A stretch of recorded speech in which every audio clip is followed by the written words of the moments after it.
పోగా మీరు హత్య రాజకీయాలు చేసే వాళ్ళు అన్నట్టుగా, మీరు ఫ్యాక్షన్ రాజకీయాల్లో ఉన్నట్టుగా, మీరు ఇంతకు ముందు ఏదో చేశారని చెప్పి తప్పుడు ప్రచారం చేసి ఆ తప్పుడు ప్రచారంలో భాగంగా మీకు మిమ్మల్ని చంపారని చెప్పి మీ మీద చేస్తే మీకు నచ్చుతుందా?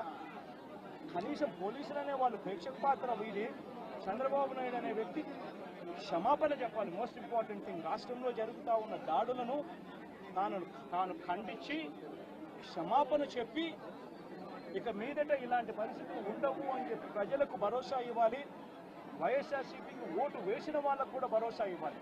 ఎందుకనంటే ఈరోజు ముఖ్యమంత్రిగా తాను ఉన్నాడు అని అంటే కేవలం వైఎస్ఆర్సీపీ నుంచి కూడా ఒక 10% ఓట్లు అటువైపున తన మోసానికి అటువైపున నమ్మి అటువైపున పోయిన ఓట్లే కదా. ధర్మంగా అది కదా ఈ మాదిరిగా చేయడం.